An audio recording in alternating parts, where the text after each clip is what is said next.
Good afternoon. Wait one more moment to see who else joins, and then we will get started.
Thank you, everyone, for your understanding with the multiple emails. Seems like everyone got it, so.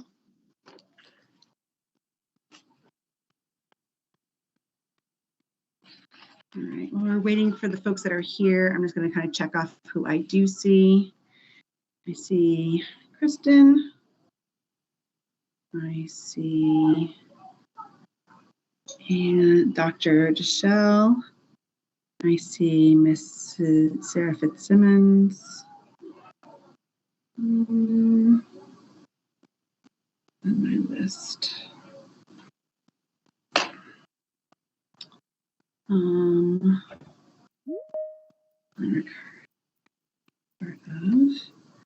See legal here. I see Jen Graves. All right. Is there anybody else that I'm missing here that isn't on the call? All right, Chloe's there, Matthew, Julia Frost, Greaves, Margaret Gustafson is on. Catherine Rowe is also on. Okay.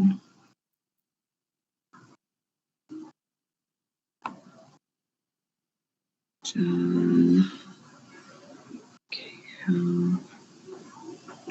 Cynthia is on. Is Bob on here? I don't see Bob. I did not get a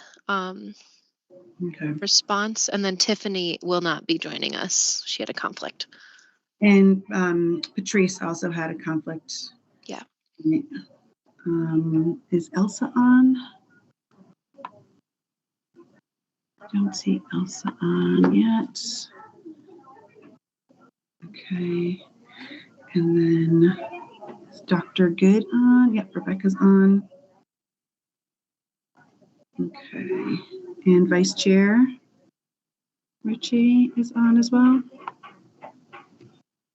She's here, yeah.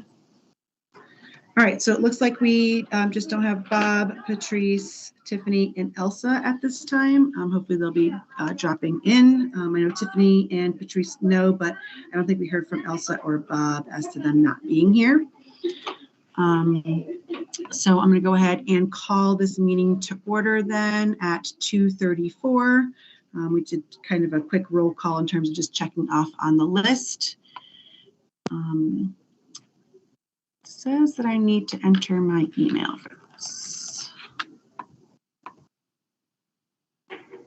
Yeah. For the document? Yeah. Okay. I'll just search my email really quickly for it. Just give me a quick moment. Sorry. I thought I'd printed it out, but I did not. I printed everything else out that was in that email. Chloe, do you want to just share your screen for a second? Yeah, that's what I was going to do. Okay, great. Thank you. All right, so quick call to order then. Time already given. We already did roll call. Do we want to do a review of the minutes? Any change or discussion on the minutes from our last meeting?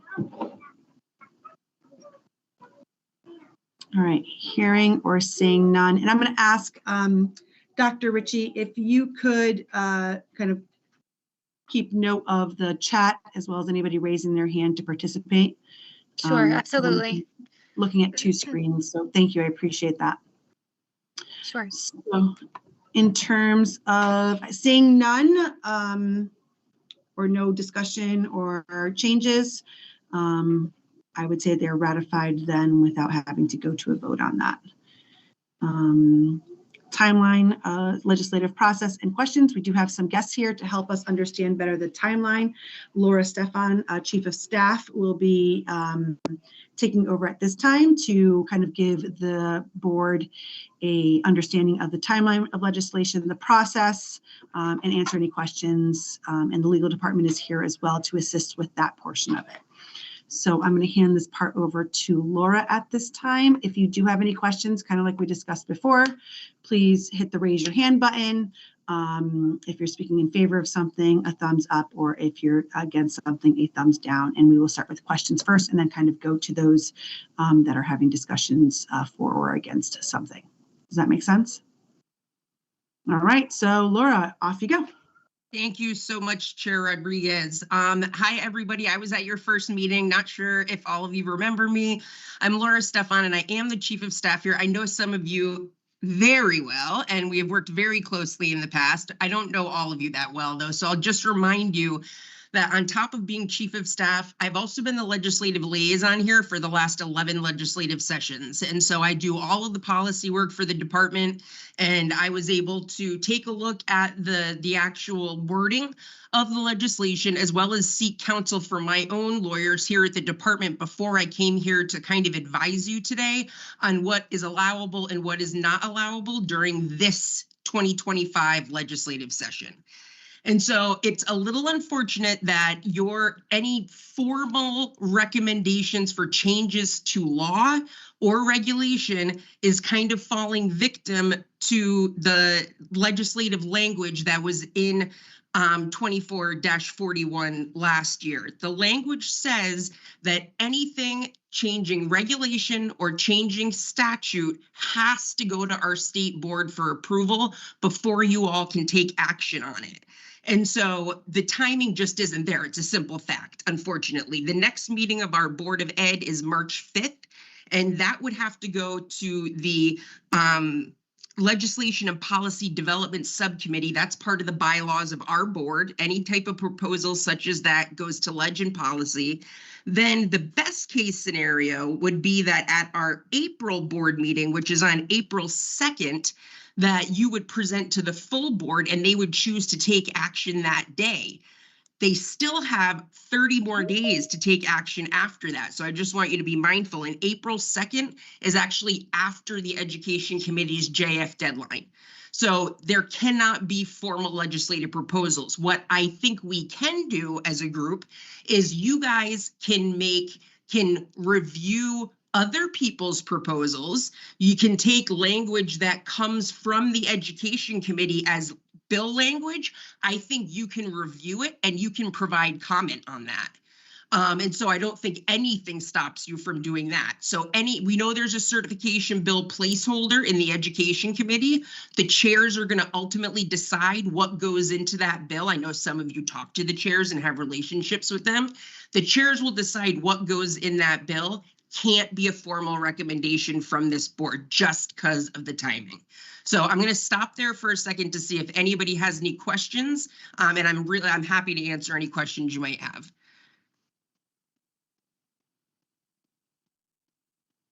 I will also just add real quickly before anybody jumps in, with the next meeting being April 2nd, understanding that it's after the JF deadline, if they approve it on April 2nd, we could send it as a formal document. Then that's before the end of the legislative session. And so while it wouldn't have a public hearing, which some people might not be okay with, we could still get it over there for them to include in final language that gets taken up on the floor of the House or the Senate. So sorry, I wanted to add that part. I forgot to add that part. But just so we're all on the same page, that is an option available to us. And very worst case scenario, they wouldn't approve it at the April meeting. The next meeting after that is May 7th, which is still a month before the end of the legislative session.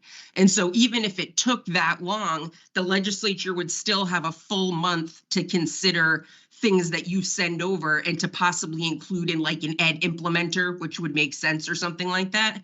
And so now I'm going to stop again and see if anybody has any questions.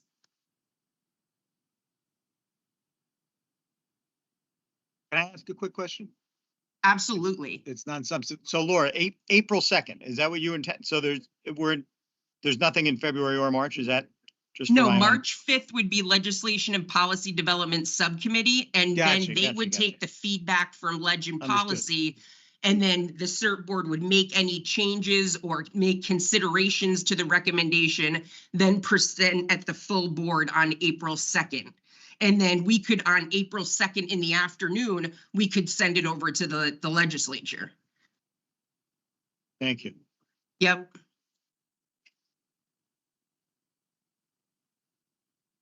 Are there any other questions? Yeah, this is Catherine. I have my hand up. Thanks. Oh, and sorry.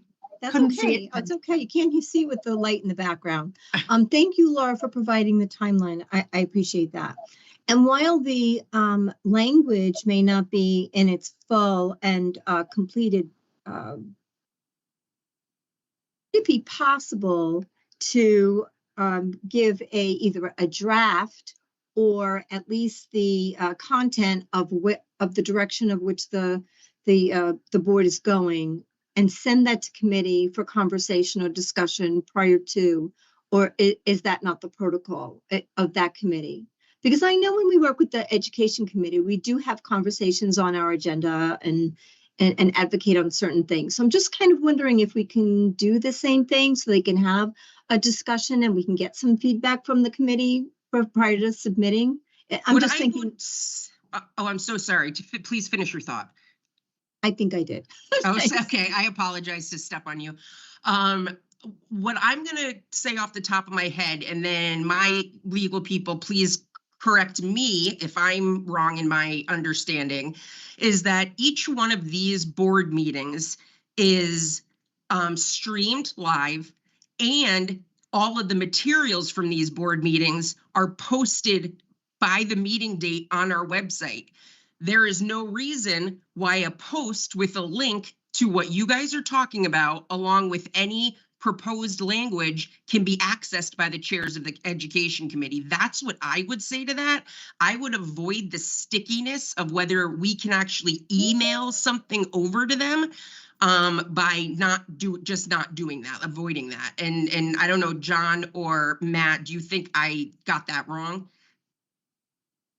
Yeah, I think I agree with that. I think what it comes down to here when we talk about drafts and sending drafts versus sending final products is whether something is interpreted as a proposal. Is this an actual proposal coming from the certification board?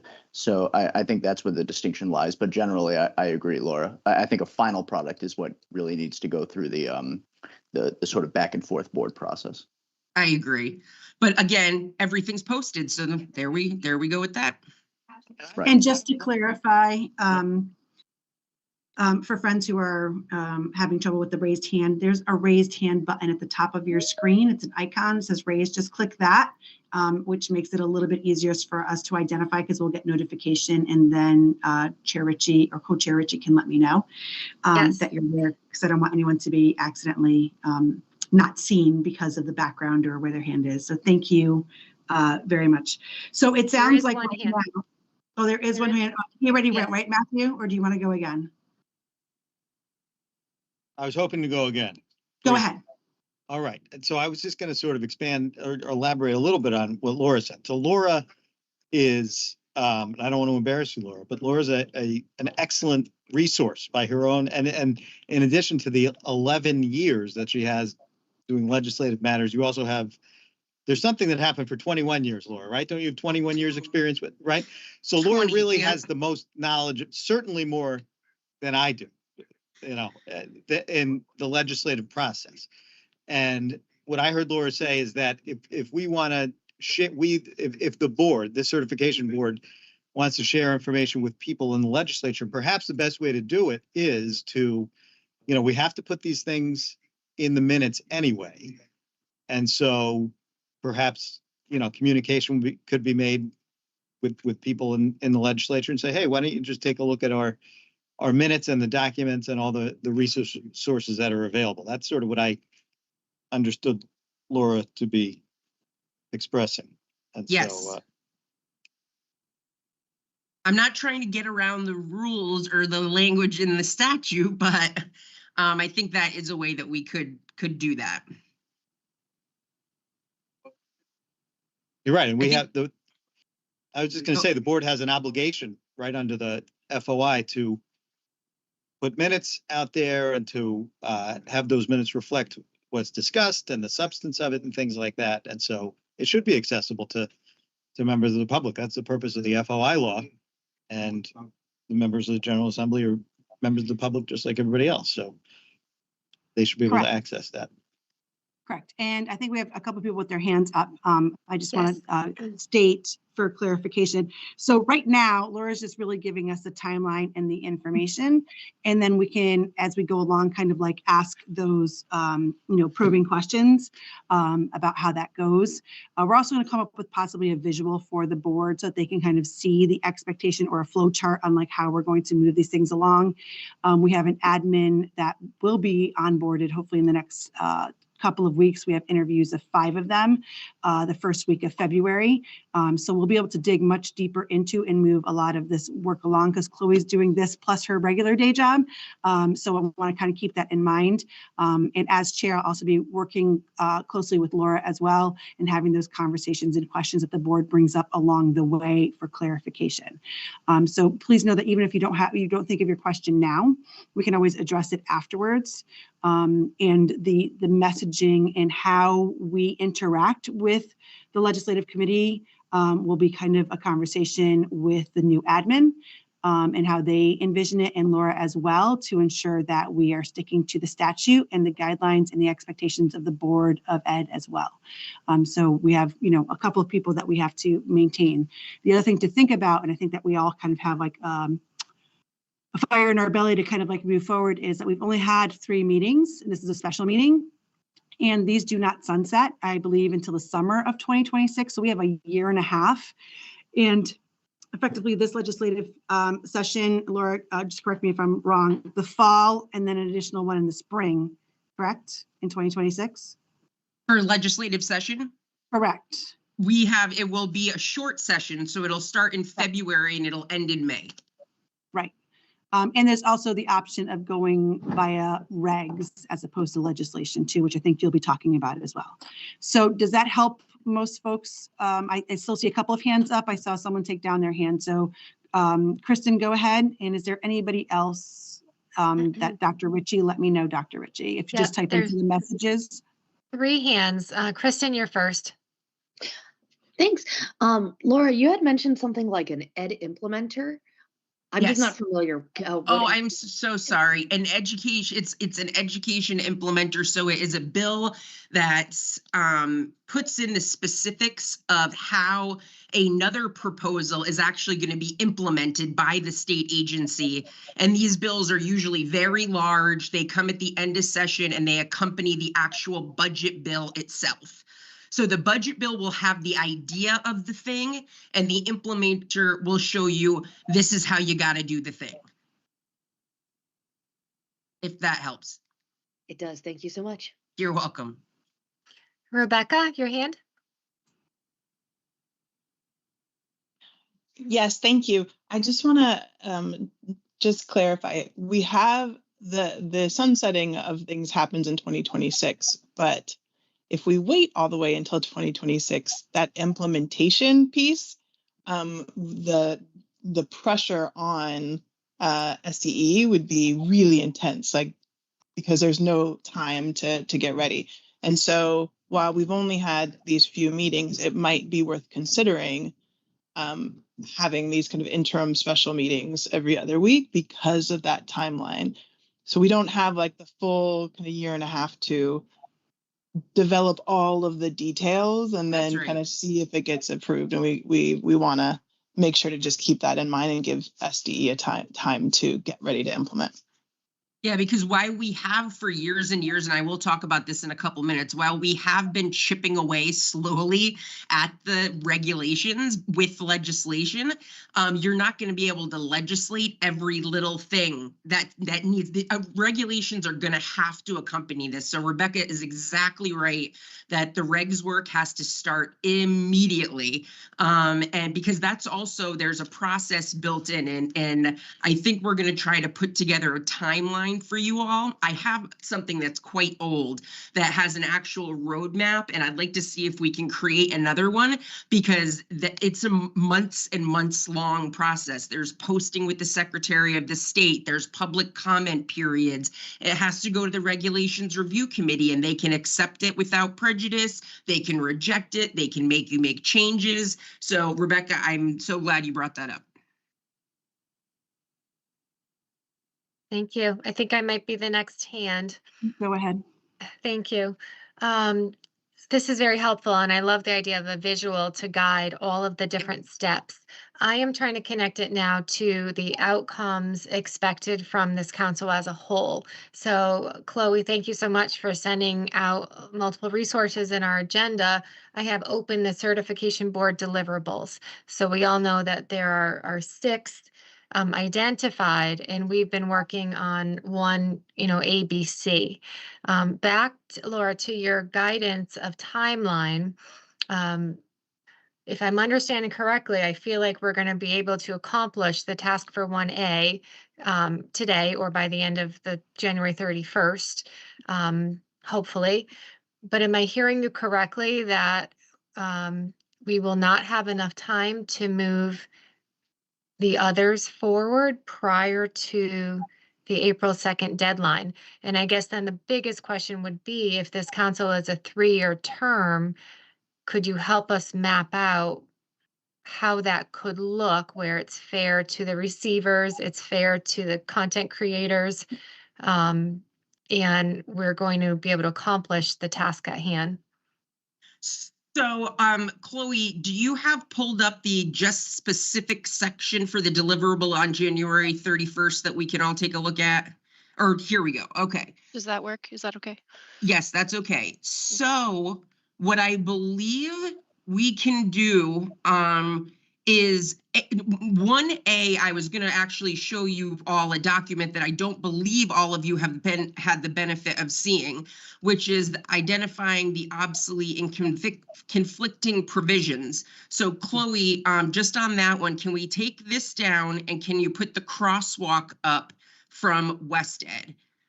And so I know some of you that were involved in the commissioner's original council during the summer had a during the summer before last year had seen this document. So we commissioned the West Ed to put together a actual crosswalk of every education regulation and then every state statute that then affected it since its creation. And so if Chloe can get that document up, it's a Excel document. Here we go. Sorry, this is not the Excel document. This is not the Excel document. Nope. That's okay. Sorry. That's okay. I'm working on it. Nope, that's okay. Technology. I did share this with the group in my meeting invite as well. So Okay, everyone so should have this, but I'm going to share as well. Yeah, if everyone in the meantime has the meeting invite. Oh, here, maybe this one's it. It is, yes. Here we go. And so it's kind of tiny, but I think you can see here we have listed all the statutes, and then they gave us every public act that affected that statute, and then the description of what the change was, which goes above and beyond what the legislature asked you guys to do. And then it gives you the certificate type impacted and the year of the change. I think this is if you guys, this is something that we own here. And so if you guys wanted to use this document, I think it's exactly satisfying what is specifically being asked for in the legislation. Thank you. We have a hand. It's Shannon. Yeah, hi Laura. Hey, Question, this exercise though was done before Public Act 2441. So now there's even that many more things that are obsolete or need to be addressed because of that new legislation, which is what I think. So is it the combination of this plus the CPRL audit that we saw at the second of these meetings? Because that was taking into account this more recent legislation. Yep, that's something that, this is the one that I can offer, and then you guys can discuss whether or not that other document should be also adopted as something that you officially send over to the legislature. But that's obviously both of these actually, it's this board's consideration if you would like to use these documents. But I do agree with you that this was done before 24-41, and that does need to be taken into consideration. That was a good point. Okay, are there any questions based on what Laura has presented so far in terms of the legislative timeline that we're looking at? And then she can go into the next portion of what she wanted to present. You can Go pull ahead. this down and put the deliverables back up, maybe, Chloe. I think now that they've seen that. We have a hand. Rebecca's hand. Yeah, I just because you were just showing that document, just very quickly, that was used in service of the CPRL memo. Like they used that and then did exactly what you're saying, Shannon. They then looked at the most recent legislation, then presented us with what they presented us with at our last meeting.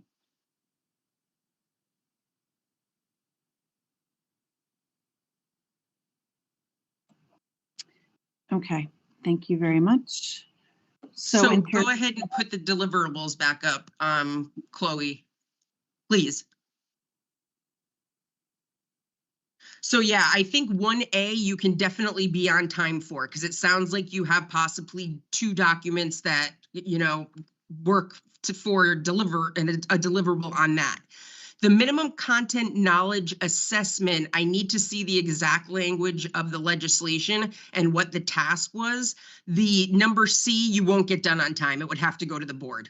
So that's one that, and we can, in the cover letter that we send over, or that you all send over to the General Assembly to accompany this, because you're going to do something like, it has to go to the clerk of the Senate and the clerk of the House, and we can send that over for you. We have the distribution lists, and then in accordance with, I can't remember which statute, it also needs to go to the legislative library, the state library, the chairs of the Ed committee. I may be forgetting one person, but we can distribute it. And then on the cover letter, we can say pursuant to Public Act 24-41 section blah, blah, blah, please find enclosed materials that satisfy sub A of blah, blah, you know what I mean? And then we can give a report about why the other deliverables will be late, because also in accordance with that law, they must go to the state board. And when you say that they must go, we're working with the admin at that point who is submitting that report. And then from there, that report gets submitted out, correct? Like it's. Yeah, we would take, so Chloe here would take your official report with your signature probably on it, Jen.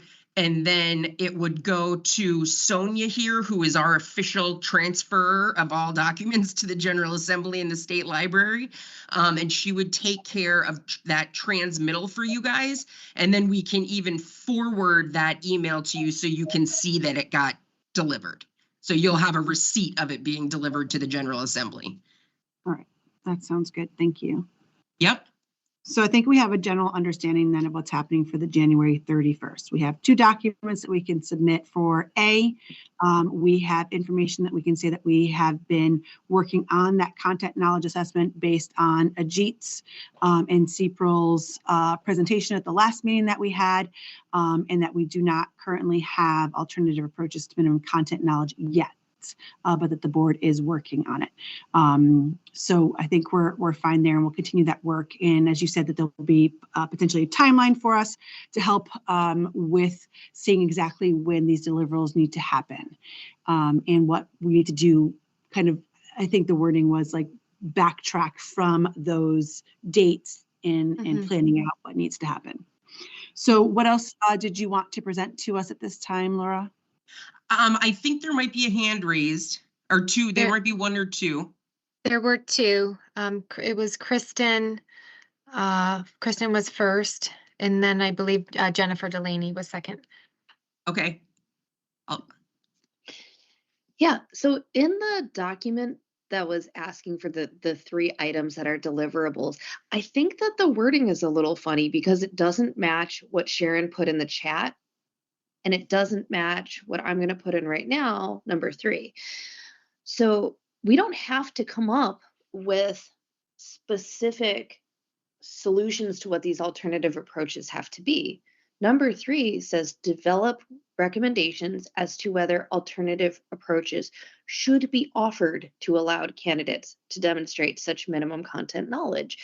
And I think that is something that we've already looked at, and we agree that, alternative approaches should be offered. The state is offering alternative approaches.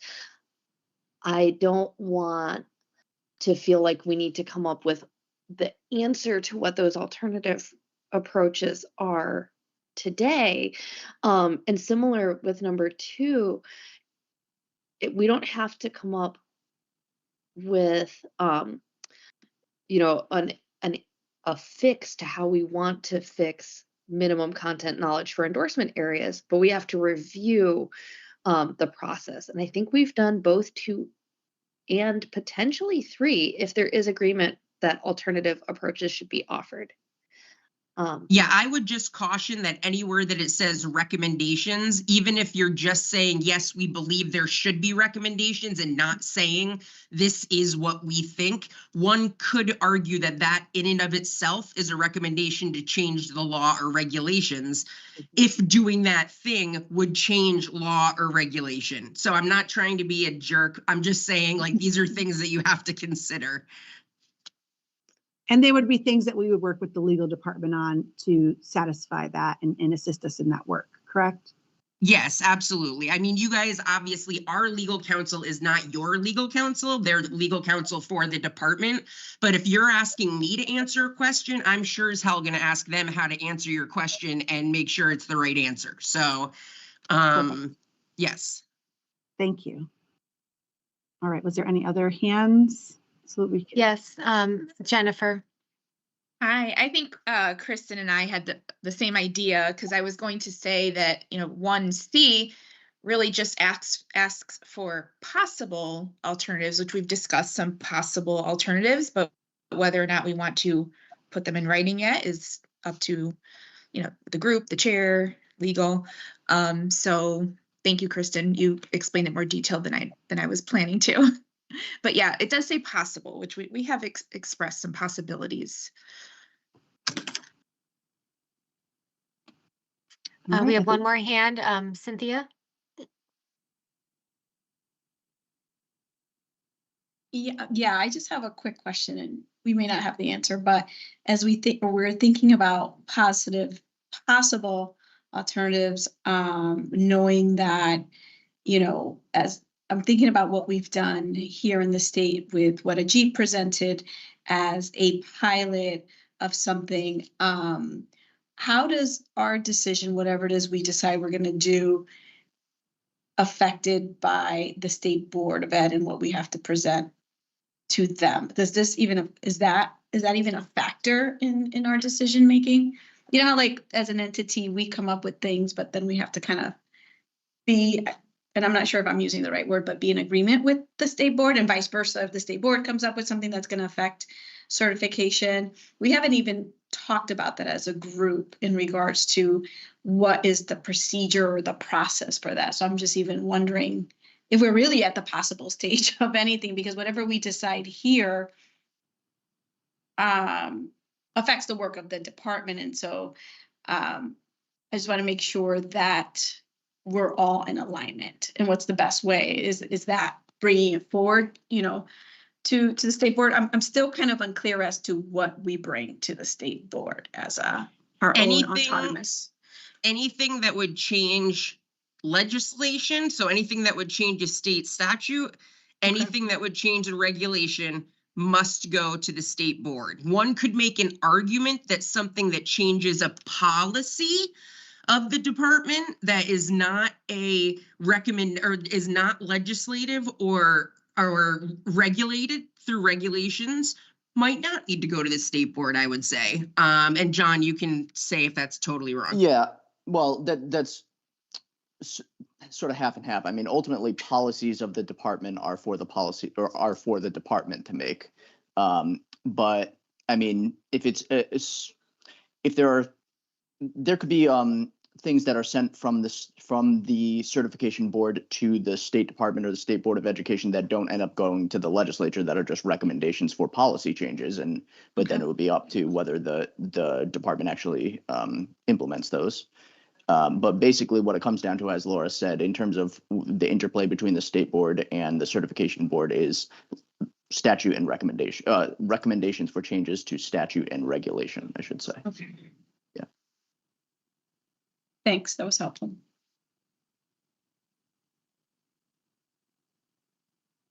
We have one more hand. Shannon? Yeah, just a question, you might get into this, Laura, but we had talked on the CECC, the council last year, about trying to move more of the substance into guidelines to prevent us from being so locked into statute or regs, so that we don't find ourselves waiting another 25 years to make changes. What is the protocol for that relative to the state board and this board? Like, can we, trying to figure that out. Yeah, I mean, I would think that a lot of times it's the statute that references regulations. So after something is passed, there's something that says that the SDE will promulgate, there we go, regulations that do blah, blah, blah, blah, blah, blah. And so I think if the legislation said the state department, not state board, state department shall develop guidelines, that would be different, I think.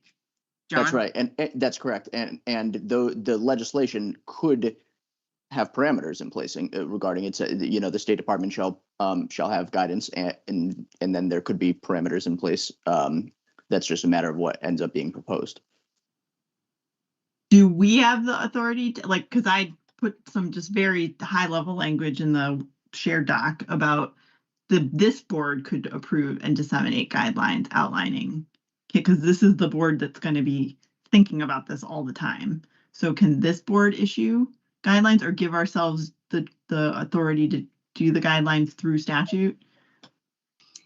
That's interesting. Can you just let us talk about that one and get back to you? Sure. Because I have several thoughts running through my head right now, and I don't want to give you the wrong answer. Yeah, and we would need to distinguish here the terms standards and guidelines are. That's a distinction there, because the legislation here, the Public Act for this board 24-41 doesn't use the term guidelines or guidance anywhere. It only uses the term standards in some contexts. So we have a hand from Matthew. Yeah, and I was just going to point out that believe me, we are not the first body to have thought about that, right? A way to get out of the regulations process is just to do them as guidelines. And it's good to have just a general background understanding of, well, why do regulations exist? Why is that necessary? And that is because the law, so Connecticut statutes say, generally speaking, and I'm not going to get this exactly right, but if there's something that has that affects the rights and interests of people, right? So for things like certification and things like that, it has to go through the regulations review process. That's why we have regulations at all. Right. And you might argue that they're, that they're intentionally complex, the process, right? It's so that people have an opportunity and the public has an opportunity to weigh in on it. And so I think we do have there. Laura's right that there's some complexity there. We really have to think, just be careful about whether the legal authority is actually there to do these things through guidelines. And maybe it's different if there is statutory authority to do the guidelines. That could change things, but that's it. Believe me, that's something that's been thought of, and things that are in regulations are typically there for a reason, and that's because the law requires it. Yeah, and I think I was just coming from, having been at the department and marking up language like this before, wondering why like the educator evaluation and professional learning guidelines were guidelines authorized by statute. So thinking that there could be a parallel approach with this effort. Yep. Yeah, let us talk about it, and then we'll get an answer to you by the time of the next meeting. Okay, is there any other hands? So we are currently at 3:11 and we have 45 minutes. So I want to make sure that we're honoring everybody's time and that we're getting all the important information that we can out of Laura, and then moving on from there. We have two more. We have two more hands. I'm all set. Thank you. Anyone else? We have Ian. Yeah, just quickly, John, you said the differentiation between guidelines and standards. And I guess maybe going forward, if you could clarify that some other way. We don't have to take it right now, but I'm mucking around here with all this stuff that I don't really completely understand. My role in the last year's CECC I was thinking that guidelines were really a critical part of this so that we had the flexibility that we don't have under the regulatory statute. And I want to be clear about that. And right now I'm not. Hey, Superintendent, it's Jonathan Day. Hey, sorry about that. We can come back to this, but just to clarify, one of the differences between when we talk about, for example, guidance versus standards, it would be the extent to which the substance is binding versus non-binding. So that's one example. So for example, in the statute, in the Public Act, I should say, it talks about standards for educator preparation programs and continuing approval, for example. That would be something that is stricter than maybe than you would typically see in a guidance document where recommendations can be more or less binding depending on the subject matter.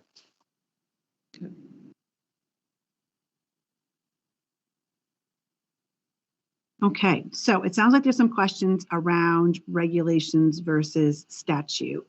So you kind of gave a bit of a, understanding for the current timeline and kind of missing some windows there, and having to submit to the Board of Ed and allowing them up to 30 days really to approve or provide feedback on whatever it is that we submit to them, correct? So the other part, I think, is regulations, because the regs process haven't really been done since the 80s. Maybe we need a refresher on that avenue as well, in submitting and getting this work done. So I'll let you handle that part of it, Laura. Okay. All right. Sounds good. I'll pull stuff together for you. For that. Okay. Was there anything else that you wanted to add or let us know about for today's meeting specifically? I don't think so. Just that don't forget, if you are going to send over the West Ed crosswalk with the other document that you may or may not send over there, you need to vote on those to accept those as what you are sending over. So just to remind you that you actually just need to take a formal vote, that's what you're going to be sending over. And then we can send it over in advance of the 31st, before your next meeting, in advance of the 31st, so you don't miss your deadline. Also, there was some question as to whether this board has to kind of go through the same process as the state board in terms of like vetting or filling out paperwork. Did we get any? Yes, we did get some clarity. You do not need to fill out statements of financial interest. So you're good in terms of that. And then I'm so sorry, guys. I think I might have forgotten to also ask you, and I don't know if you know the answer right now. Being on a board and a commission, because it's legislative, are they subject to signing the ethics and getting the state employee ethics book? And signing the ethics agreement to like comply with FOI laws and do all those things like every other state employee has to. Do you have any idea if they're required to do that as members of an official legislative body? You're asking me and John, Laura? That's an interesting question. I mean, they're certainly not state employees in the normal sense, but because this is a sort of a specially created statutory entity, I think unless Matt knows offhand, we'd have to kind of look into that. I know all appointments onto any board, commission, whatever that are done by the governor, they all get them because I used to send them. Yeah, that's much clearer when it's an executive appointment. Yeah, it's different than this context, of course. So unless Matt has anything else to add, we're going to have to do a little research on this. And then we can report that back to you so you can be ready to talk about it at the next meeting if you need to do that. Okay, sounds good. Thank you. All right, and then we will continue to move forward. Is there any other questions then for Laura? Because it was timeline, legislative process, and questions. And I think we hit all three of those. Yes, perfect. And then items for discussion, review of proposals from board members. Yes? Or do we want to go directly to final review and edit approval for the report on January 31st? And then we can go back to final proposals and for the board. I would like to go to the 3rd, considering the time that we have, unless anybody has a different point of view, of course. Was that a motion to move the agenda item up? Yes. So we have a motion currently by Jen Delaney to move items requiring action from 5th to 4th place on our agenda. And do we have a second for that? Second. Second, perfect. All in favor, just click the raised hand button at the top of your screen. Okay, yes. Yes, and let's see. Looks like 11 yeses. I'm a yes as well, sorry. I'm managing and doing. 13. All right. So are we waiting for anyone on here? No. We're missing 3, so that should be, we're missing 3, so 13 is everyone. Okay, so that's unanimous then. So let's go ahead and move to that final review, edit, and approval of the report due on January 31st. Okay. Report. All right, do we have that then, Chloe? Or are we just discussing what we want in the report? Yeah, so I can pull up the CPRL memo, and then also if you wanted to discuss the WestEd document that CPRL pulled information from, whatever you'd prefer, I have access to both of them. I think everybody has access as well. Does anyone need it put up on the screen, or can we just kind of look at what we have been sent to us on in Chloe's email back on the, was this January 23rd that she had sent it out? It's the bottom of the calendar invite, I believe. So why don't we give everybody? We have a couple. We do have a ahead. couple hands. I'm not sure if it's in regards to your question or if it's old hands from before. It looks like we have 3. Why don't we just all take a moment to kind of take a look and see if you have your hand up or not at the top of the screen. And if it was a mistake from before or it's already been answered earlier, go ahead and unclick that. And then we can kind of narrow it down to who actually is up. So we've got Julian and then Kristen and Cynthia. Yes? Yes. So Yes. Julianne, go ahead.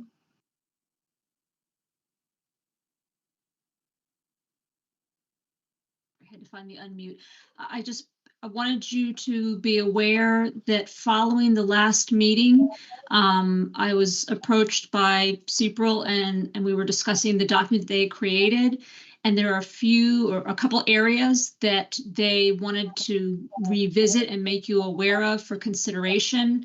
And they are happy to provide another updated document. The document that already went out had 3 bullets at the end about things to reconsider.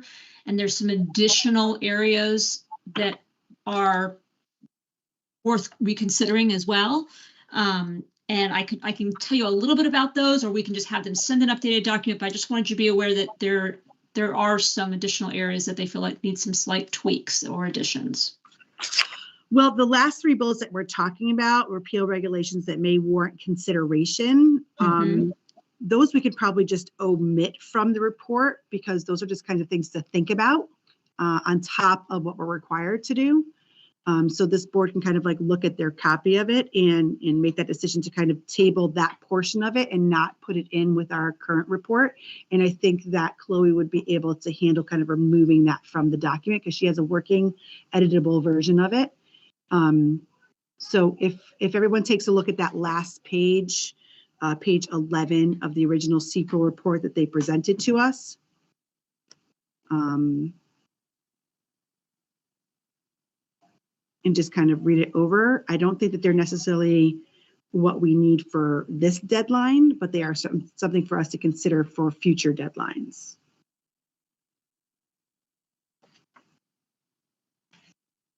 Is there any discussion on that part of it? Actually, let me go ahead and see. I think Kristen's got her hand up as well while you guys take a look at that. Kristen, go ahead. So in our last meeting, this board voted, and it's in the minutes, this board voted to include the CPRL first document in our presentation to the board. I'm trying to find the exact wording from the minutes, but we did already vote to, here we go, submit this memo from CPRL without any edits or changes as part of the January 31st statutory requirement. We did already vote to do that. So if we take it as this is already part of what we're sending, I guess the question becomes, you know, is Julianne's, is CPRL's concerns on that last page, and then what was the other part, Julianne? They wanted to, so they mentioned 3 areas that need more consideration. I think there are areas that were listed in the document that said, you know, repealing this reg won't matter because statute already covers it. And there are a couple areas where, in looking a little deeper, there are some areas, well, while statute mentions it, it doesn't cover it in a complete way, pertaining to, you know, reissuance. There's a few areas that they feel definitely need to have some attention paid to them, because if you just repeal without revisiting them, there'll be a big hole that needs. So, and I think the conversation that we had at the last meeting was that these are being repealed, and that what we're going to have to do is take a look at what's being repealed as part of our rewriting of the regs and decide what we want to keep in possibly from some of those regulations and what we want to adjust or how we want to address it. So I think that the way that they currently stand, I think that vote that Kristen was talking about earlier, I think that that's fine, because this board's intention is to then look at those either as a model of what we might need to do and rewrite, or as to kind of look at and make sure that we have language that we think needs to stay in from the original one. So I think that that's there. And we had a lot of discussion at the last meeting about repealing versus amending and that kind of thing, which caused, I think, the board, including myself, a lot of confusion.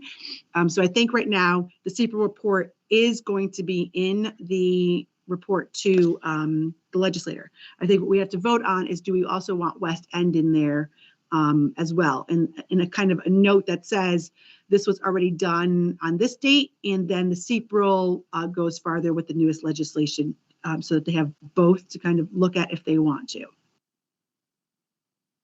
All right, so we have some hands up. Jen Delaney.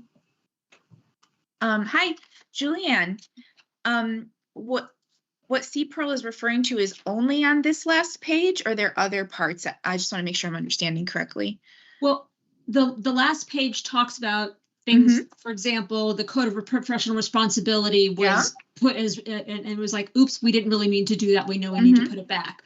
The DSAP, we still have how to get one, but we're losing the ability to renew. So that's something extra. There were two other areas that are not listed there that, again, we need to kind of revisit.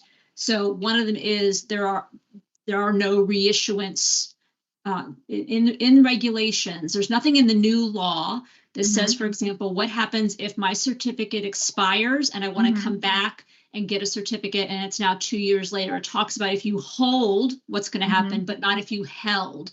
And that's something that's in our regs right now. I have a professional certificate.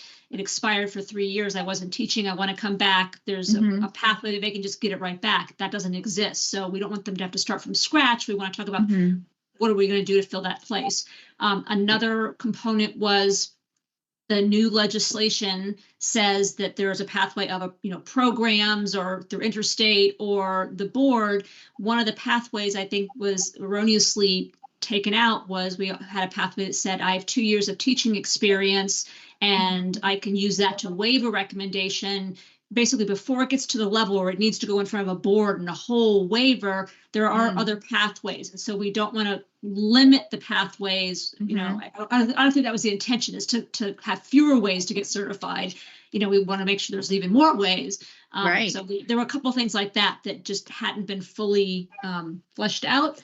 And a reference to obsolete endorsements. They wanted to clarify, for example, if an endorsement no longer exists and it expires, right now, someone under certain circumstances can come back and still get like an old middle school endorsement because they had it for all these years. We don't want them to lose an endorsement just because we no longer have something equivalent. So it's just a few things like that they wanted to have, you all look at and reconsider. So what I'm going to say is, thank you for the question, Jen, and thank you for the response, Julian. For the purpose of this meeting, let's ask CEPRL to provide us with a summary of the things that need to be kept in mind as we move forward with amending or rewriting the regulations. But for the purpose of our deadline, these are still being sunsetted, and we want to make sure that we're submitting what it says. So right now, we said that we would accept the CEPRL report as it is, and the question then is, do we have a motion to also accept the West End report to go along with it? May I say, Jen, the report as well as that Excel sheet, both? Yes. I want to make sure we include both. Okay. Yes. So we already voted to include the CEPRL report last meeting. So now the question is, are we voting, or we need a motion to include the West End report to accompany the CEPRL report for our reporting out to the state? Yes. So the West End report is this written document plus the Excel sheet, right? That's what I understood, that they go together. Correct. Okay. We have a couple of hands, Jen. Sure. Before we take, okay, Cynthia, go ahead. Richie? I had a question back to Julianne. So the slight adjustments to the CEPRL report, is this already in a document that can be viewed? Do they already hand in a revised document? Yes. They haven't handed anything in. They've created it. I have a draft, like they've shared a draft, like here's something we want to consider. And that's what I wanted to be able to, like, we can share with you. They can send it to Chloe and she can share it so you can look at it. I mean, it's prepared. But again, we didn't have the timeline's been so tight. We haven't had a chance to bring it back and formally present it for review yet. So they have been looking at it saying, oh, let's fix this. And they're happy to continue working and supporting the board in any way they can. And they would like to, they're willing to do that. Right. Rebecca? Yes, thank you. One, I thought that also at this meeting, so two things. In the invite, I am not seeing out of the 7 attachments, the CPRL report. I just want to name that, Chloe, if you can please, like, that might be causing some confusion. 2, in the 7 attachments, I also didn't see the board like cover letter that I think we talked about we would be seeing today, given that we had already said that we were going to be sending what CPRL put forth. And then 3, I don't know if that's the motion, but I would recommend not including the West Ed report and Excel spreadsheet, given that both the Excel spreadsheet and that report were used from CPRL to prepare their report. So it's duplicative if you include West Ed in that. Will we be seeing a letter, the cover letter? Chloe? Working on getting one as an example. We have Shannon's hand up. Shannon, go ahead. Shannon, you muted. Sorry. So what it sounds like, if I'm understanding correctly, is that we saw a version of the first memo from CPRL that addressed bullet point 1 of what we need to do by Friday. They additionally modified it, shared it with the CSDE. Julianne, it sounds like you're the most technically knowledgeable enough to know if those additions enhance that report, I would think. Are they accurate, and do they add to the report such that we would want to vote on submitting the revised version to accomplish bullet point 1? I mean, I'll tell you what is, after the conversation we had, I took that CPRL document and I looked at each of the statutes where it said, okay, this, the reg's going to go away, but the statute still leaves this. And I did a kind of a deeper dive and said, okay, great, that is here, which gave me a lot of relief. I'll start by saying that, because there were areas that I thought, oh my gosh, we're going to have, the regs are gone and we're going to have nothing to stand on. We do have a lot still to stand on that's in statute, which is good. But there were a few areas that I was like, well, it touches on it, but it doesn't cover what you might think it has.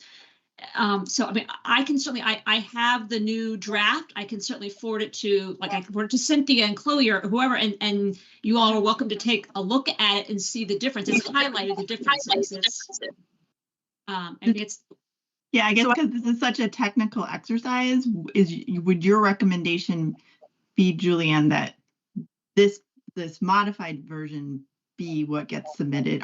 What's the downside of not submitting the modified version? Yeah, I don't see a downside, but that's, again, I'm not on the board, so that's really for you all to decide. I don't want to make that decision for you. It seems to me, my personal opinion is I think the modified version gives you a little more information to build on. So I think it would be helpful to you, but I can't make the call whether what you all want to submit. That's right. The only information that's being provided on the modified is recommendations of what to do next. And I think A was to identify obsolete or redundant regulations based on legislation. I mean, CPRL did an extra job for us of providing recommendations on how to adjust and change.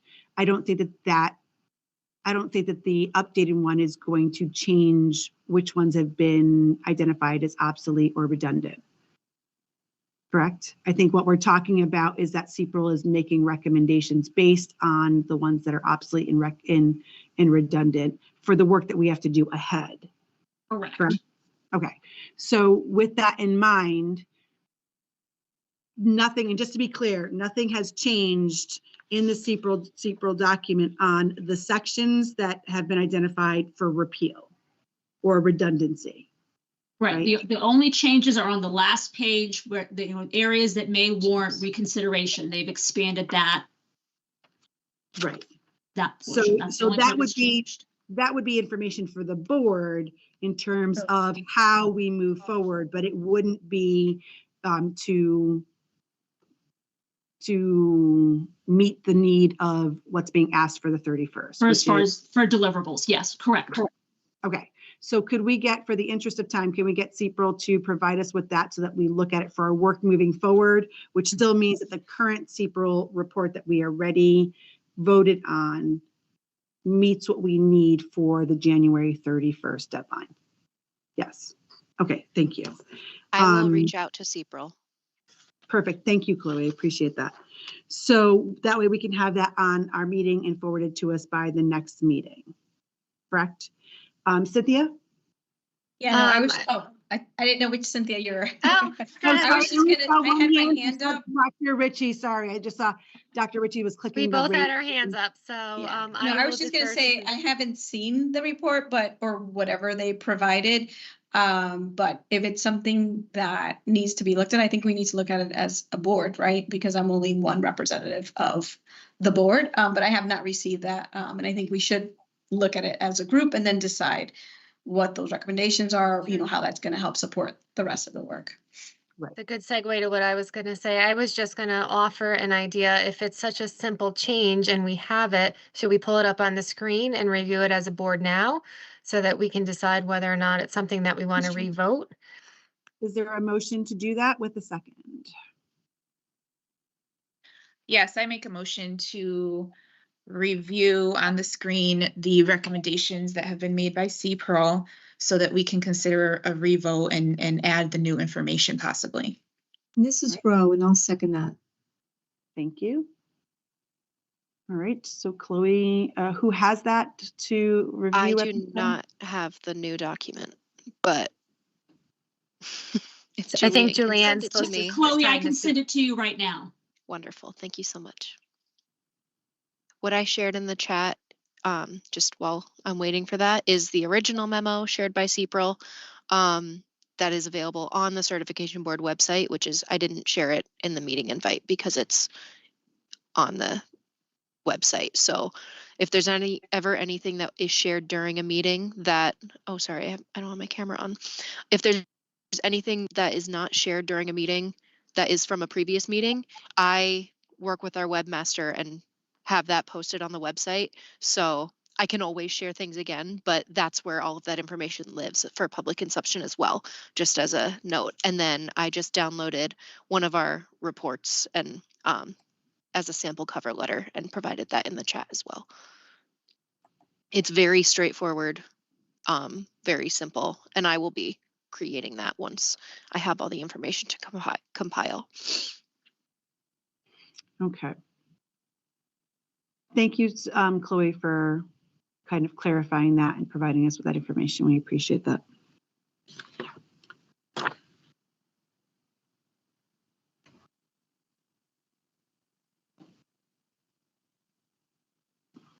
Okay. I received Julian's email. I'm just going to open the document. Give me 20 seconds. Our network has been slow today. Yellow, so. Okay. Great. Should I start from the beginning? Is that all right with everyone? Sure. I think, Julian, you said that it is highlighted, correct? Yeah, on the last page. Oh, it's on the last page. It's only the very last, like, 2 pages is the only place. Understood. So let me just get there and then I will share my screen. Thank you.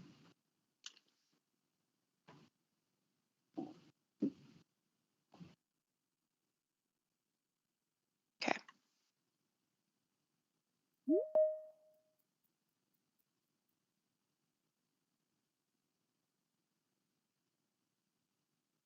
There we go. Everyone should have access now.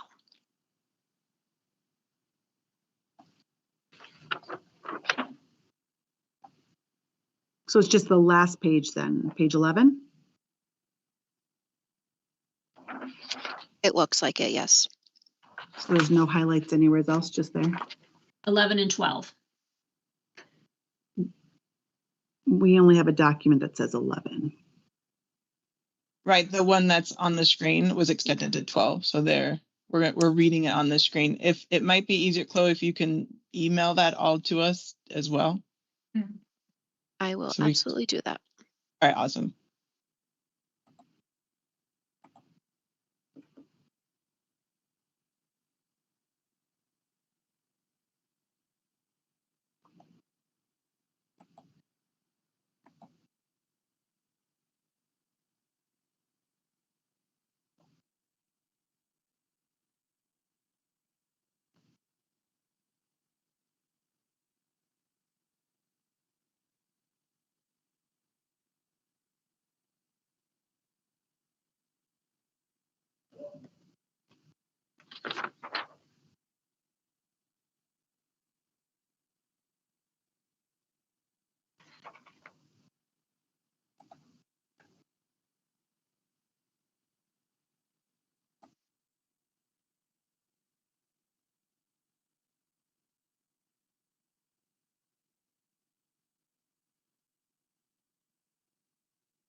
Would you like me to keep sharing my screen or scroll?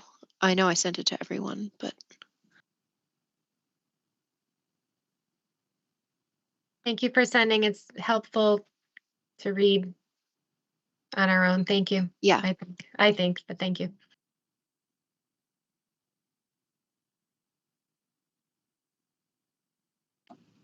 I'm not seeing it yet, Chloe. All right.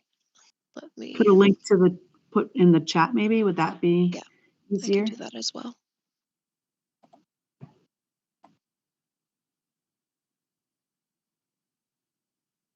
This is the document itself, but I sent it to my distribution list for you all, so I know you're all on there.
Okay. In looking at this, repeal regulations that may warrant consideration. These are things for us to think about in the work that we are doing moving forward, but isn't specific to what's expected in A. My recommendation would be to submit the CPRO report without this part of it in it, and that this part would be used by the board to guide the work that we do moving forward. Because the rest of the report meets the requirements of A in the statute that we need to submit.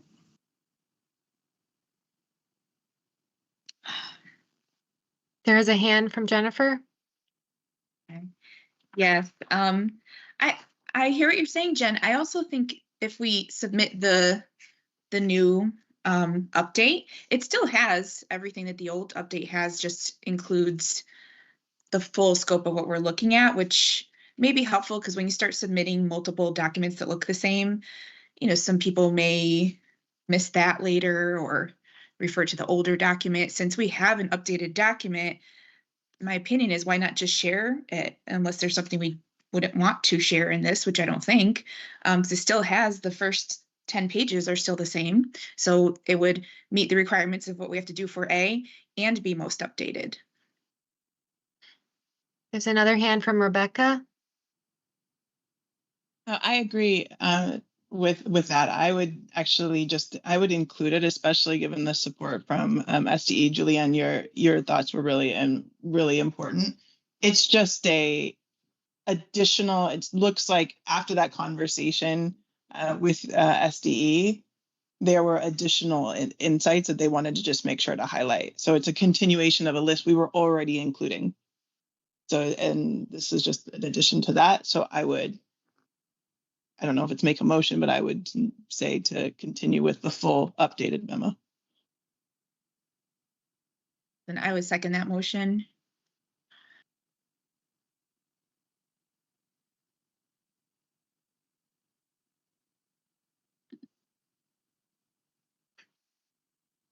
Jen, I think you're on Jen, mute. you're on mute.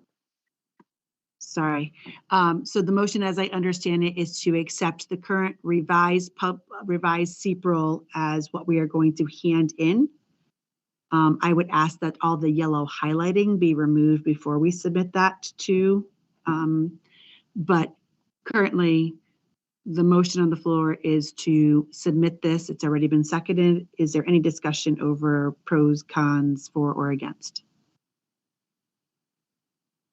All right. Seeing none that I can see in the chat. Do you see any, Dr. Ritchie? No hands. All right. All in favor, click the raised hand button at the top of submitting this for A.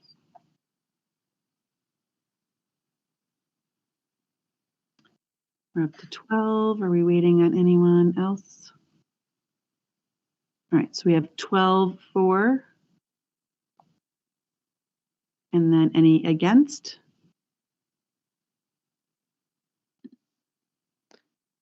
Just me. Kristen? And any abstentions? All right. So motion has passed to include this updated CPRL report with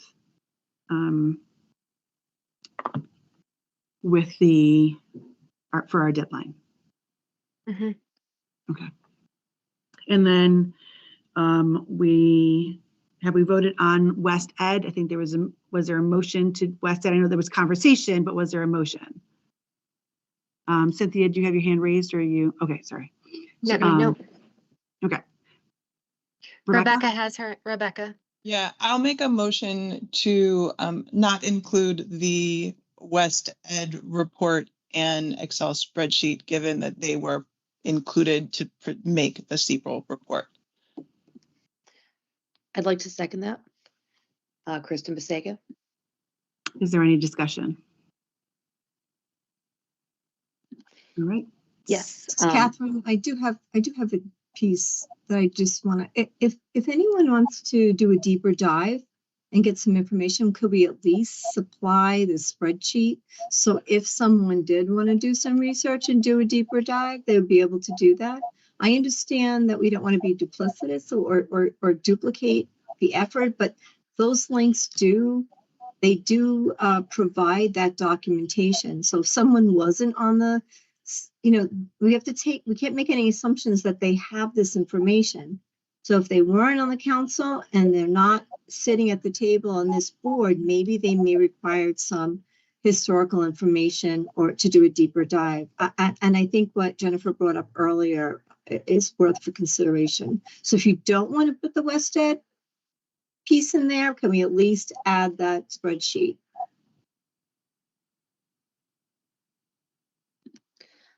So Kristen had- I actually had seconded the motion for a different reason. Same thing, but I think the spreadsheet doesn't actually answer number one. Number one was about, seeing where the laws conflicted, whereas the spreadsheet from West Ed lists the laws and when they were updated and matches the laws to regulations, but it does not necessarily explain which ones are entirely duplicated, which I think is part of our discussion that Julianne brought up, because they don't, they might map similarly and cover similar topics, but there's not a 100% overlap. So I think it makes sense to go with the document that we've all read fully at this point, instead of the West Ed document, which we've seen by email, but haven't gone through in as much depth. Julianne, could you remind me, is the West Ed spreadsheet available on the website? Not on like our webpage, but like within the SDE. I feel like I've found it on there somewhere. I don't believe so. I mean, I was, when the link was sent today, I was like, oh, let me look at that. I don't remember where I had that last saw that. So I don't think it's posted on the website. I don't think it is, just to interject, but like Laura said, we consulted with West Ed and paid them for their services, so we own that document. Yeah. Right. So in this case, this is Catherine again. I'm not sure. I don't know what the resistance is, or that may not be the right word, but providing all the information. I think we're making an assumption that busy people are going to go to the website. I know that some of my colleagues are asking for questions, and I do refer them to the website.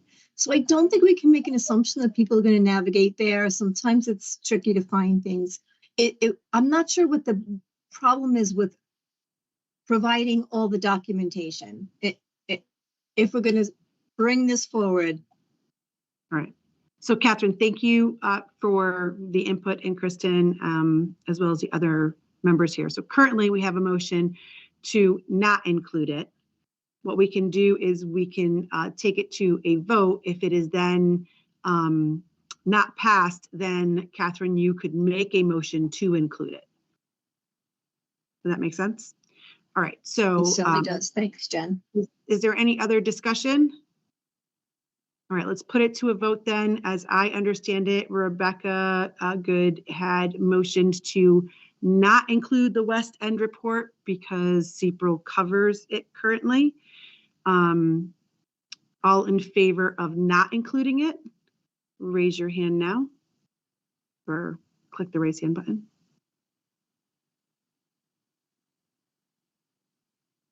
Looks like we have 6.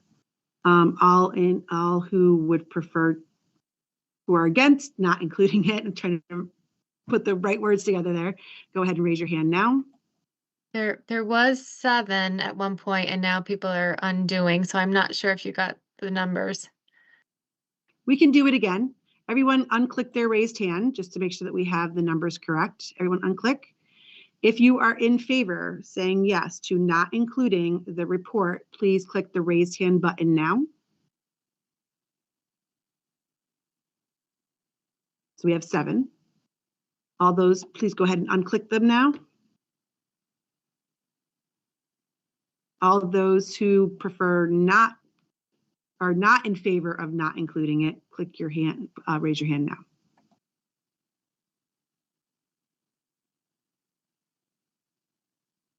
All right, so we had a 7-to-5 ratio, so it has passed to not include the West End report. With that in mind, Chloe, just for this board's ability to reference it, could it be added to the website so that we have easy access to it if someone needs to look at it and for our future work? I can do that. It will be added to this meeting's information. Perfect. Thank you. So when you go to the certification website, you can navigate to the meeting minutes and agendas, and that's where all of the information shared at every meeting exists with the agenda and the minutes and things like that. Yeah.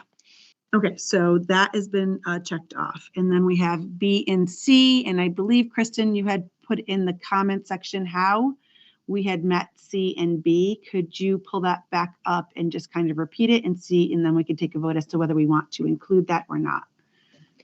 Yep. So much earlier, let me get the name right. Shannon had put in the chat that the requirement for 2 was to review the state's approach to assessing whether candidates for certification have demonstrated minimum content knowledge within their endorsement areas. And that was the report from Ajit last week, where he had gone over like the Connecticut certification minimum content presentation and report. So that was for number 2. And then for number 3, it was develop recommendations as to whether alternative approaches should be offered to allow candidates to demonstrate such minimum content knowledge, also in the chat. So I was saying that we have reviewed the state's approach to assessing minimum content knowledge for certification. We had gone through how, everyone takes Praxis 2, but within one SEM, there's this alternative route that Connecticut's kind of piloting for some elementary teachers right now, that Praxis Bridge, I believe is what they were calling it. They're looking to expand it in the future. And for number 3, that we've never voted on it, but I believe that in all of our discussions, we've been looking for looking for which alternative approaches. So my assumption is we all agree that we should allow alternative approaches to the minimum content knowledge assessment. So I just want to kind of clarify then, I think we would need a motion that says that we adapt Ajit's report and the CPRO report, because they both provided reports demonstrating education minimum content knowledge for number 2 to be submitted to the state. Do I have a motion? So moved. Okay, so Kristen has moved to accept the CPRO report as well as Ajit's report to be submitted to adhere to the second portion, or B, of what is expected for us. Do we have a second on that?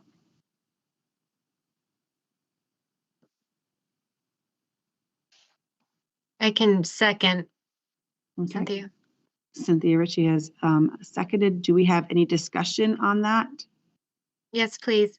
If I remember correctly, CPRO did both a PowerPoint and a report, and I believe Ajit did a PowerPoint. So when we say adopt the CPRO report, I just wanted clarification on what we are, what method we're looking at, or should they be consistent? And second, should we pull them up on the screen just to review and refresh everyone's memory so that everyone is clear on what would be voted on? Thank you.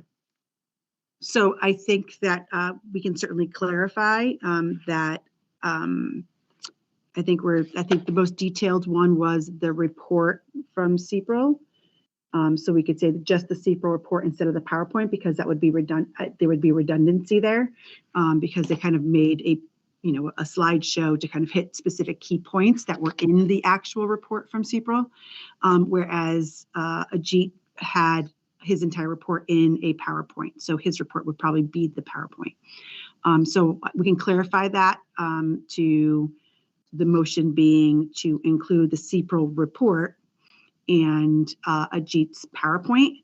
We were all at that meeting at that time. And in the interest of time and that we had, gone through that information, and I think we have access to it on the website as well, Chloe, from the last meeting. I guess the question would be, do we take the time now when our meeting is, we can go over a little bit, but we had a meeting to end at 4 o'clock. So having already gone through the reports and sitting through the meetings and asking the questions that we asked during the reports for G as well as CPRL, should we move forward then with a vote to include it to meet the requirement for B? Is there any further discussion? All right, so we had a motion, we had a second. Thank you, Dr. Ritchie. Thank you, Kristen. Let's go ahead and move it to a vote. All those in favor, please, of including both the CPRL report and Ajit's PowerPoint report, raise your hand at this time.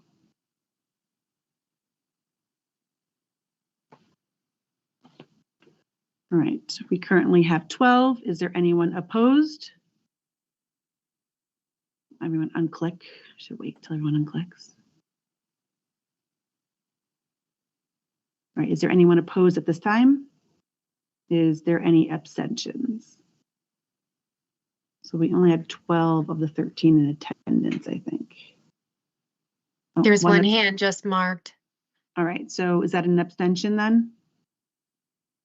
Yes, an abstention. Okay, thank you. All right, so that passes.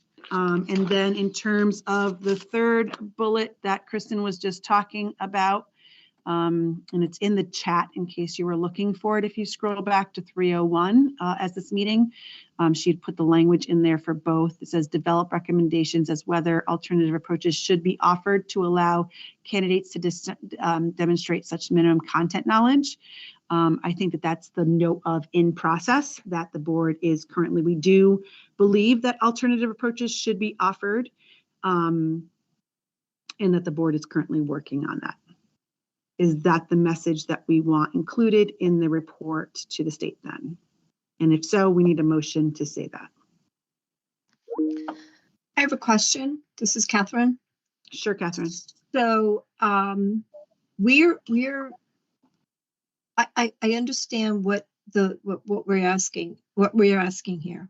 However, there are already proposed and alternatives like the bridge that's in process. So, and that's not something that we have done as a board. That's something that CSDE has moved forward prior to, or you know, in parallel with the board. So there are some alternatives, but it's not necessarily that we've been charged or that we had any ownership over that. Right, and what we could say in the motion could be that the board, that what we want included in the report to the board is that this board does believe alternative approaches should be included, and that the State Department of Education has already begun piloting as of October, while we continue to evaluate and review options for alternative approaches. That could be the message, because what we're voting on is what we're including in our report to the board. So it just depends on what. Can you just repeat that again? Are we looking at alternate measures to demonstrate content mastery? We have to be really careful because the EPP needs those. We need those metrics for our accreditation, right? So some of the things that were proposed do not meet those accreditation guidelines. So Catherine, that would be a discussion in our February meeting for sure. But what we're talking about now is what we're going to report to the state to meet our 31st deadline, right? So what it is it's develop recommendations as whether alternative approaches should be offered to allow candidates. So we don't have those ready. Correct. Right? So what we're asking is what is this board going to report for that January 31st deadline for that? Is it that we're going to report that yes, this board does believe that we should investigate and look into and propose alternative pathways to certification, and the State Department of Education reported they are currently piloting such a program, right? Because our purpose right now isn't to identify what those alternative approaches are. Our purpose right now is to provide a report to the state about what our work is to meet that January 31st deadline. So what is the message going to be from the board to meet that C on there for the deadline? In reference to alternative approaches should be offered. I think we got to go back to what Kristen said earlier. If we say that anything that we say is language saying that we're in agreement to an alternative approach. And I don't know that we really tease that apart enough.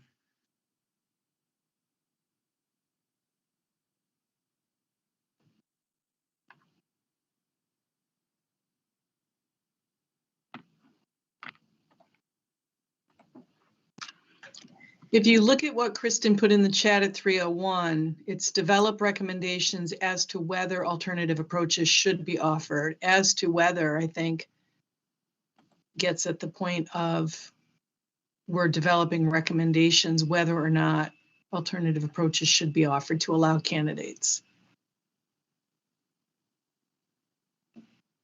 So we can just say in process on this, if we are not ready to say that we are all in agreement that alternative approaches are the next, we can absolutely say that due to the fact that we've only had 3.5 meetings and that we have been very invested in, one, building background for the committee, understanding the different processes, going to things like the reciprocity webinar and those kinds of things to build that knowledge, that we are not in a place that we can make recommendations yet.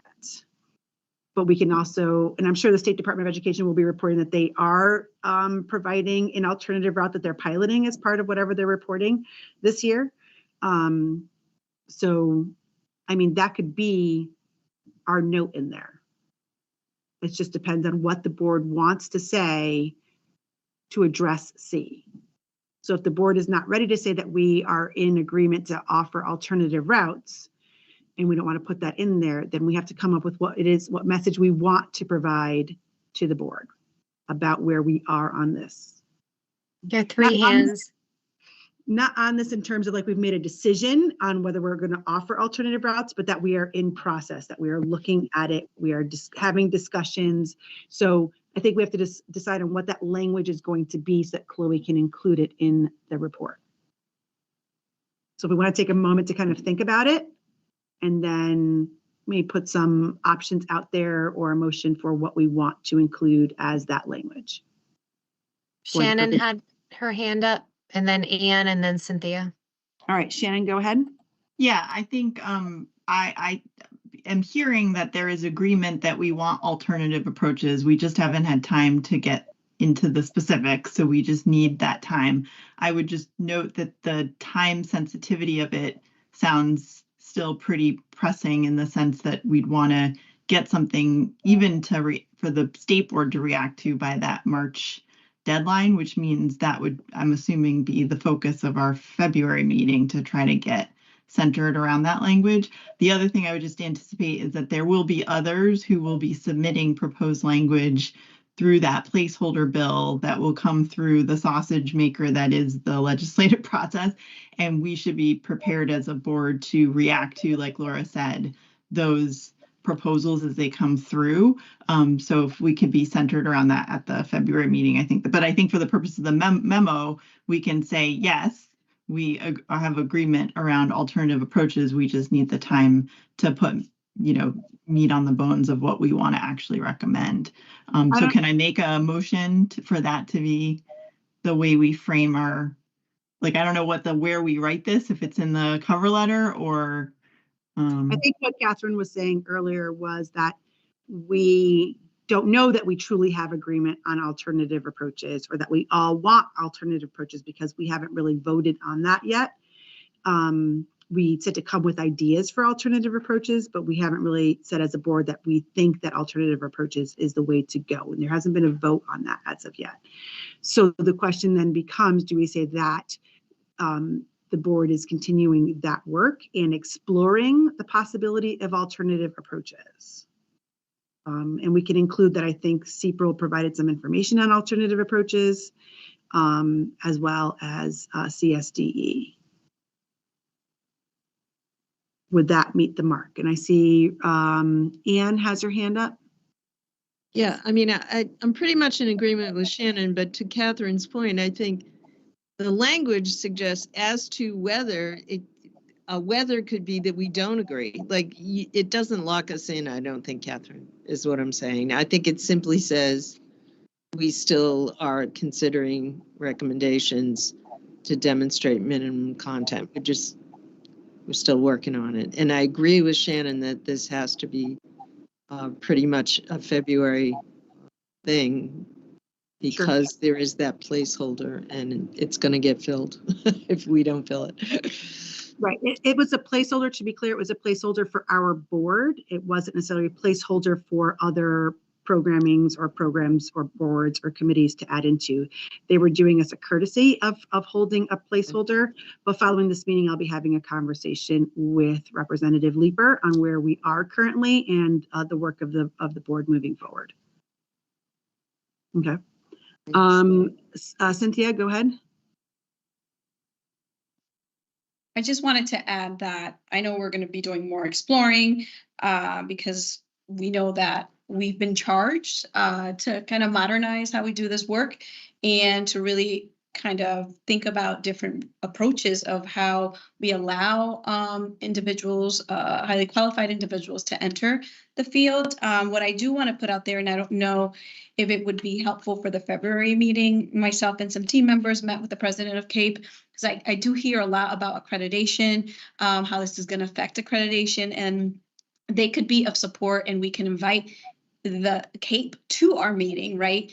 Because there are states that, we're not the only, there are not too many states that have this type of board, but there is another state that has this type of board and that have gone through this, and they have provided guidelines because those states receive accreditation by CAPE. And so they were very open to being part of the discussion. And I think that having some folks from CAPE at our next meeting would be beneficial to answer some of the questions, or maybe even share what they've provided for other states or to help in this process. So I just wanted to put that out there, that in our exploring, I think it would be beneficial to start with CAPE. I agree. And we can certainly add that when we have our agenda meeting to set the agenda. We can definitely add that in there for the February meeting. I think that's absolutely appropriate. But I go back to, we have Rebecca in a moment and Catherine in terms of what is it that we're going to be saying, because we have to vote on that so that Chloe can include it in the report. So let's go to Rebecca. I would like to make a motion to include in the report that we are still in the progress of developing recommendations as to whether alternative approaches should be offered to allow candidates to demonstrate such minimum content knowledge. Okay. Is there a second on that motion? Thank you, Rebecca. I second that.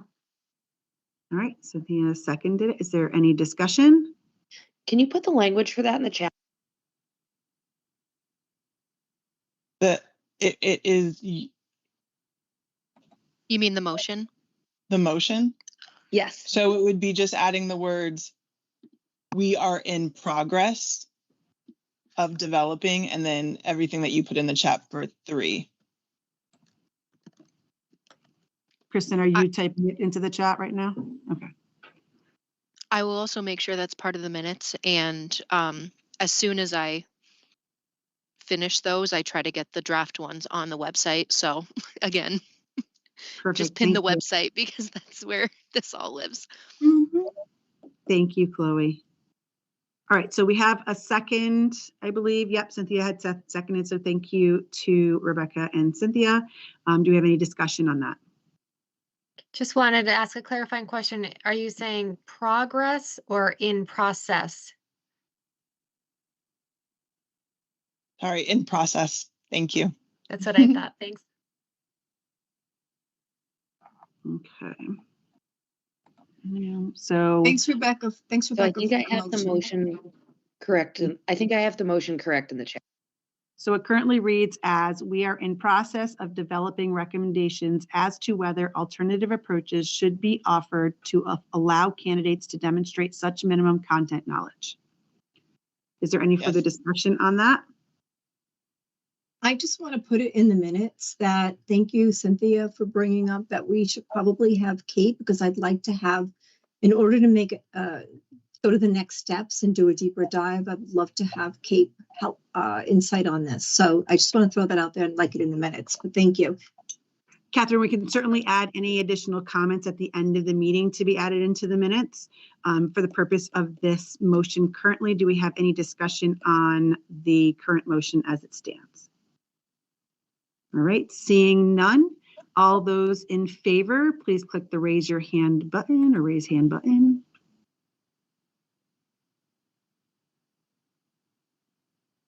I wanted to point out we did lose one member of the group, I believe.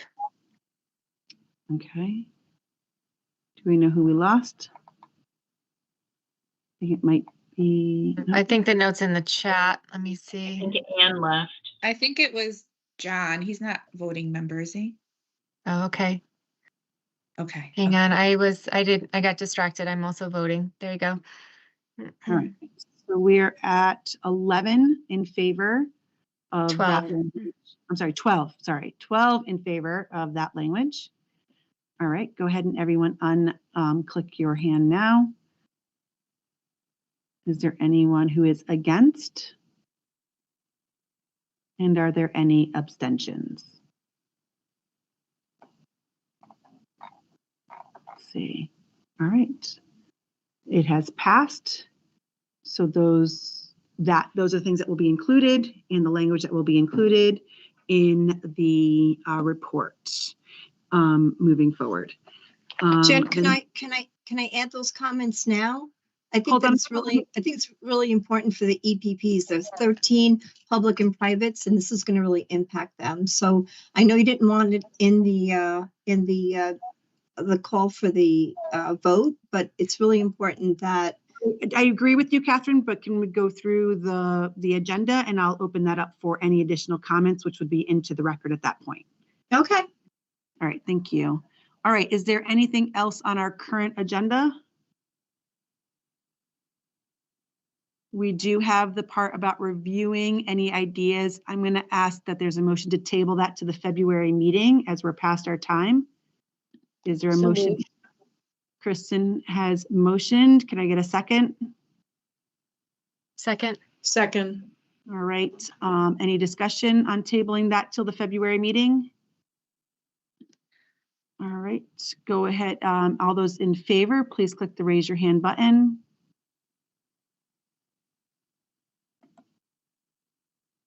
All right, we have 12 in favor. Unclick. Are there any opposed?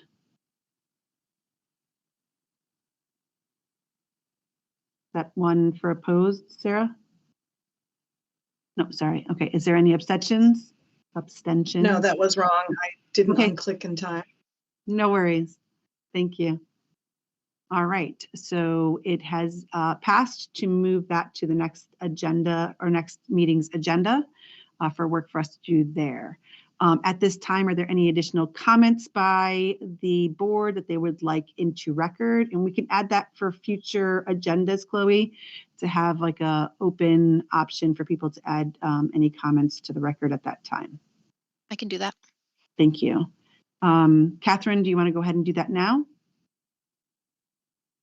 I just think it's really important that as we come up with ideas for alternate means to demonstrate content mastery, that we have somebody from CAPE to be able to respond to see if it'll meet those CAPE requirements. We need those metrics. I don't think that it would be helpful to have them there without presenting some ideas about what it is that we want to possibly use as an alternate route to demonstrate content mastery, but maybe it would help as a precursor so that we know which path. And also for those of us that are not CAPE reviewers, it would be helpful to have that little bit of professional development. So I think it's important to have them there. Sure, just like CPRL and CSDE providing presentations, I think that, where it's appropriate. And when we set the agenda, we are very lucky, Cynthia also provides some input and guidance in terms of like, maybe we should think about having certain people there. So we do have, that window, and we appreciate those experts in the room. So thank you for providing that feedback. I see that Jen, you have your hand up, and then Cynthia. Yes, thank you. I just wanted to go back to the idea of the fact that we haven't looked at the ACTFL scores, which is, instead of Praxis 2, world language candidates, it is a shortage area. ARC it's our largest cohort almost every year, next to science. And I did speak with somebody at COLT, which is, their organization for teachers in Connecticut, of world language teachers, and kind of wanted to tease apart that a little bit. So I really think it would be worthwhile. I did put it in the document that we're sharing, my ideas around that, of having somebody from COLT also come in and talk about the difference between the two levels that are listed on the state's website, that they have seen the ACTFL cutoff scores preventing people from going into the field as well. So I wanted to explore that too. We have a shortage area there in the state. So that's certainly can come up in conversation when we review the ideas that have been listed in there, and then we can make a decision as a board as to who we would bring in and who we don't bring in, or suggestions. So thank you for providing that information. Is there anyone else? Yeah, I thought I had my hands up. All right, Cynthia, go ahead.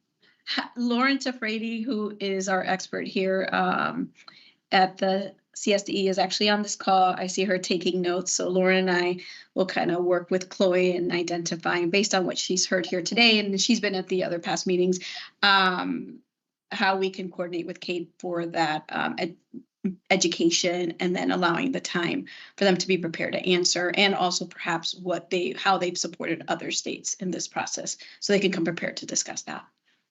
All right, sounds good. Thank you. I appreciate that.